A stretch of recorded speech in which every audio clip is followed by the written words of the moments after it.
आज चंद्रशेखर आज़ाद भीम आर्मी से सांसद तक का सफर तय करने वाले दलित युवाओं का कैसे बना हीरो।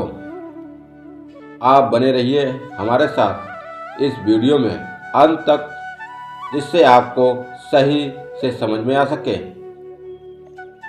फरवरी 2021 में अमेरिका की टाइम्स मैगजीन ने उन्हें दुनिया के 100 उभरते नेताओं की अपनी वार्षिक सूची में शामिल किया, जो भविष्य को आकार दे रहे हैं। पहले परिचय और प्रारंभिक जीवन पर बात कर लेते हैं। चंद्रशेखर आज़ाद, जिन्हें रावण के नाम से भी जाना जाता है, भारतीय सामाजिक और राजनीतिक परिदृश्य का एक चर्चित चेहरा है। वह उत्तर प्रदेश के सहारनपुर जिले के छोटे से गांव छुटमलपुर में 3 दिसंबर 1986 को एक दलित परिवार में जन्म हुआ था। पिता का नाम गोवर्धन दास और माता का नाम कमलेश देवी है और पत्नी का नाम वंदना कुमारी है। उनका पूरा नाम चंद्रशेखर आज़ाद रावण है और वह अपने नाम में रावण जोड़कर जातिगत अन्याय और उत्पीड़न के खिलाफ अपना विरोध जताते हैं।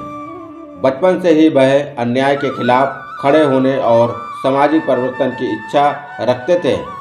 चंद्रशेखर आज़ाद, जिन्हें रावण के नाम से भी जाना जाता है, ने वकालत की पढ़ाई की और एक योग्य एडवोकेट बने। उनकी शिक्षा ने न केवल उन्हें कानूनी ज्ञान दिया, बल्कि अन्याय और सामाजिक भेदभाव के खिलाफ लड़ने के लिए एक मजबूत आधार भी प्रदान किया। वकालत की पढ़ाई और उसका उद्देश्य। चंद्रशेखर ने वकालत की पढ़ाई इसलिए चुनी क्योंकि वह कानून को समझकर समाज में हाशिए पर खड़े वर्गों के अधिकारों की रक्षा करना चाहते थे। उनके लिए वकालत का अर्थ केवल एक पेशा नहीं, बल्कि सामाजिक न्याय के लिए लड़ाई का माध्यम था। वकालत का प्रभाव यह पड़ा कि भीम आर्मी की स्थापना कर कानून की समझ ने उन्हें भीम आर्मी के माध्यम से दलित समाज के अधिकारों के लिए आंदोलन करने में मदद की। कानूनी लड़ाई। चंद्रशेखर ने कई बार अपने समुदाय के लिए कानूनी मामलों में मदद की, जिससे उन्हें जनता का भरोसा मिला। सामाजिक न्याय के लिए उन्होंने वकालत की शक्ति का उपयोग दलित और पिछड़े वर्गों को सशक्त बनाने के लिए किया। चंद्रशेखर का कहना है कि कानून का सही इस्तेमाल समाज में बदलाव लाने का सबसे बड़ा हथियार है। उनकी शिक्षा और वकालत का संघर्ष उन्हें एक समाजी नेता और प्रेरणा स्रोत बनाता है। चंद्रशेखर ने 2015 में भीम आर्मी नामक संगठन की स्थापना की। इस संगठन का मुख्य उद्देश्य दलितों को शिक्षा और सामाजिक अधिकारों के प्रति जागरूक करना था। भीम आर्मी ने लाइब्रेरी आंदोलन की शुरुआत की, जिसमें दलित बच्चों को मुफ्त शिक्षा और किताबें प्रदान की गईं। यह संगठन जल्द ही पूरे भारत में चर्चा का केंद्र बन गया, खासकर जब दलित अधिकारों के लिए प्रदर्शन और आंदोलन तेज हुए।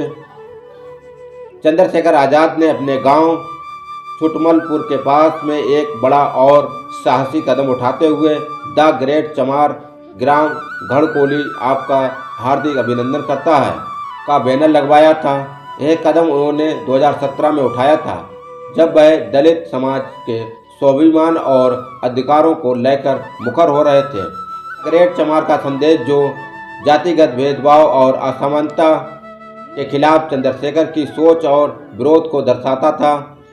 उन्होंने यह संदेश दिया कि दलित समाज को अपने नाम और पहचान पर गर्व करना चाहिए। चमार शब्द, जो पारंपरिक रूप से अपमानजनक संदर्भ में इस्तेमाल होता था, उसे गर्व से और सम्मान के साथ अपनाकर उन्होंने समाज को एक नया संदेश दिया। बैनर का विवाद और प्रभाव क्या पड़ा। इस बैनर ने स्थानीय और राष्ट्रीय स्तर पर खूब चर्चा बटोरी।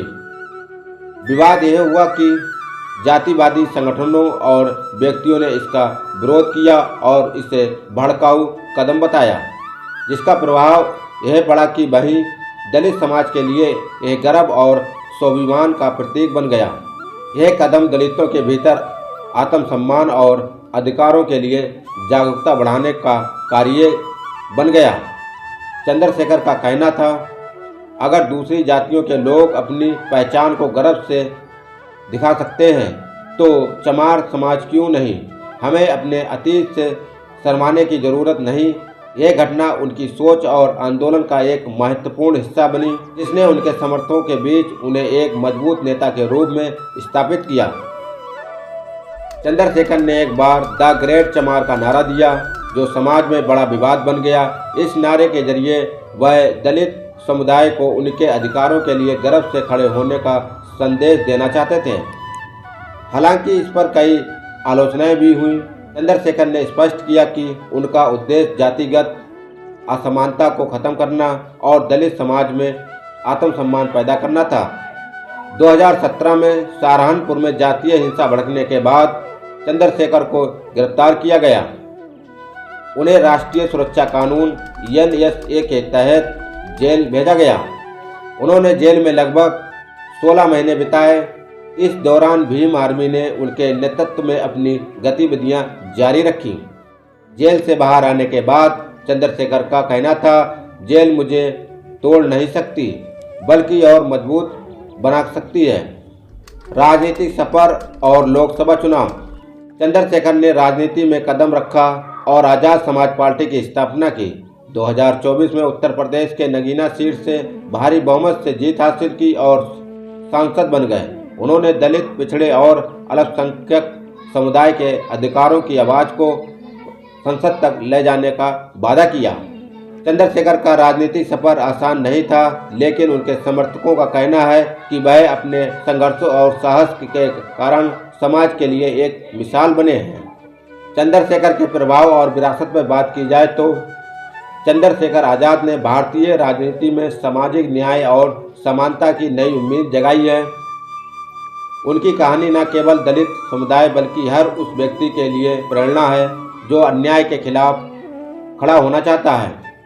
फिलहाल चंद्रशेखर रावण की यात्रा एक ऐसे इंसान की है जिसने समाज से वंचित वर्गों की आवाज़ बनने का साहस किया। चाहे भीम आर्मी हो या आज़ाद समाज पार्टी, उनका हर कदम उनके सामाजिक परिवर्तन के सपने को दर्शाता है। अगर आपको वीडियो पसंद आई हो तो कमेंट बॉक्स में अपनी राय अवश्य दें। फिर मिलता हूँ ऐसी कोई वीडियो के साथ में। जब तक के लिए मैं मनोज कुमार आपसे विदाई लेता हूँ। नमस्कार।